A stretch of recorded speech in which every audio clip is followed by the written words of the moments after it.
साथियों, जब से मोदी सरकार आई है और यूपी में योगी सरकार आई है, जब से इस मुल्क में दलितों का, अक़लियत का, समाज के दबे कुचले गरीबों का जीना मुश्किल हो गया है। लोगों को दो रोटी नहीं मिल रही है, महंगाई बढ़ती जा रही है और अच्छे दिन की बात करके आने वाली ये सरकार जुल्म की इंतहा हो गई है। शर्म से इस सरकार को चुल्लू भर पानी में डूब मरना चाहिए। मोदी जी या योगी जी, आपके तो मोदी जी को तो शादी हुई है, एक बच्चे भी नहीं, उन्हें क्या मालूम बच्चों को दुख क्या होता है। योगी जी की तो शादी ही नहीं हुई है तो उन्हें तो पता ही नहीं क्या होता है। बेटी पढ़ाओ बेटी बचाओ के नारे देने वाले आज कठुआ के अंदर जम्मू में 8 साल की आसिफा को जिस बेदर्दी से किडनैप किया गया, और किडनैप करने वाले लोग जो रसूख वाले लोग, उसमें पुलिस के लोग शामिल, उसमें चचा भतीजे शामिल, मेरठ से बुला कर रेप कराया गया। मारने के पहले पुलिस वाला कहता है कि मुझे भी अपनी हविश को पूरा करना है। इससे गंदी बात कुछ नहीं हो सकती। मेरे देश पे, ये हमारा देश हिंदुस्तान पे एक बहुत बड़ा कलंक लगा है। मैं पूरे देश के लोगों से कहना चाहता हूं कि आज गांधी जी की आत्मा खून के आंसू रोती होगी कि जिस देश को आज़ाद कराने के लिए आज डॉक्टर भीमराव अंबेडकर की आत्मा खून से रोती होगी। जिस देश का संविधान मैंने बनाया, अमीर गरीब हिंदू मुसलमान सबको एक तरह का हक मिलेगा इस देश में। मोदी जी की सरकार आने के बाद इस देश की हालत बद से बदतर होती जा रही है। अफसोस की बात है, 8 साल की बच्ची को 8 दिन तक वहाँ पे जहाँ मंदिर, जहाँ पूजा होती है, शर्म से डूब मरना चाहिए। मैं हर हिंदू को हाथ में पत्थर उठाना चाहिए ऐसे लोगों के खिलाफ। मंदिर में जहाँ पूजा होती है, पाक जगह पर, वहाँ एक छोटी नन्ही बच्ची को शर्म नहीं आती आप लोगों को? बेशर्म आपके बच्चे नहीं है, आपके माँ बाप नहीं है, आप परिवार के लोग नहीं है। इस तरह से बच्ची को ले जाके 8 दिन तक 8 साल की बच्ची को रेप करना, जिसकी बेटी होगी, ज़रा उससे पूछो कि अगर तुम्हारी बेटी के साथ ये हो तो कैसा महसूस करेगा। ये बाप ही महसूस कर सकता है। उस बेटी के साथ इतना बड़ा जुल्म, और जो है उसको मार के फेंक दिया गया, पत्थर से मारा गया उसको। और मैं उससे ज़्यादा उन कमीने वकीलों से कहना चाहता हूँ कि जो आज वहाँ पर सड़क रोक रहे हैं, रास्ता जाम कर रहे हैं और जो है उसकी चार्जशीट दाखिल नहीं होने दे रहे हैं। क्या वकील साहबान यही आपने पढ़ लिख यही काम किया आपने कि आज देश के अंदर हिंदू और मुस्लिम के नाम पर कैसे देखे जाएंगे?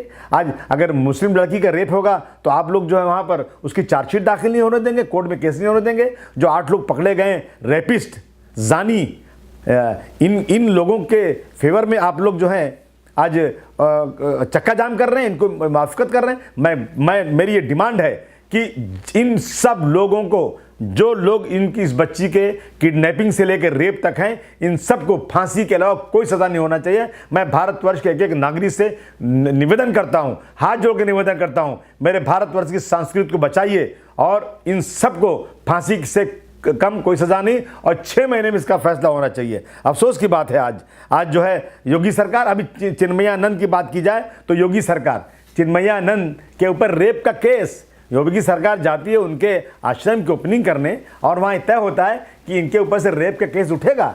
रेप का केस उठा दिया गया और इसका GR लाया गया, जो है मिनिस्ट्री में बात करके ये पूरे केस को ख़त्म किया गया। ये चलेगा इस देश के अंदर। अब जो दूसरा केस हुआ है उन्नाव के अंदर, कितना अफसोस की बात है कि उन्नाव का MLA का नाम है, कितने सालों, तकरीबन साल तक इसका जो है इसमें गिरफ्तारी नहीं होती है और कंप्लेन करने वाले के बाप को पकड़ करके मारा जाए, इतना मारा जाए कि वो मर जाए। इससे ज़्यादा घिनौनी और हकीकत क्या हो सकती है? मैं उस MLA को बचाने की कोशिश, चुल्लू भर पानी में डूब मरना चाहिए योगी जी आपको।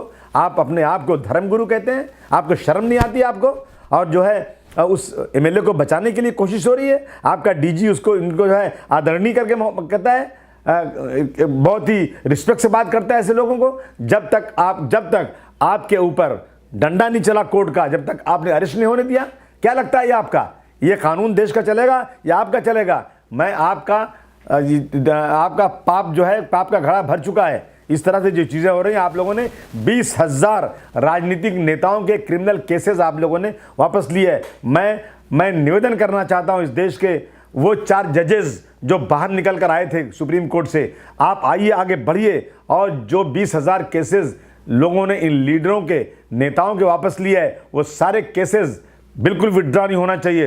इन पे सख्त सजाएं होना चाहिए। चिन्मयानंद का रेप केस वापस नहीं होना चाहिए और उस हत्यारे रेपिस्ट उस एमएलए को जिसका नाम है कुलदीप सिंह सिंगर, उसको अरेस्ट हो गया है, लेकिन उसके ऊपर सख्त कानून लगे। 10 साल तक जेल से बाहर नहीं आना चाहिए, और जब कोर्ट का फैसला हो तो फांसी से कम सजा नहीं होनी चाहिए। जब बच्ची खुद नाम बता रही है तो 1 साल लगता है आपको अरेस्ट करने में। देश की जनता देख रही है कि बीजेपी का पाप का घड़ा भर चुका है और अब कोई भी गुंजाइश नहीं है। जल्द से जल्द ऐसे लोगों को देश की गद्दी से उतारिए, और ऐसे लोगों को जनता ऐसे लोगों के खिलाफ एक एक हाथ में पत्थर ले, जो लोग इस देश में, इस भारतवर्ष के अंदर बच्चियों को धर्म के नाम पर आज इंसाफ दिलाएंगे।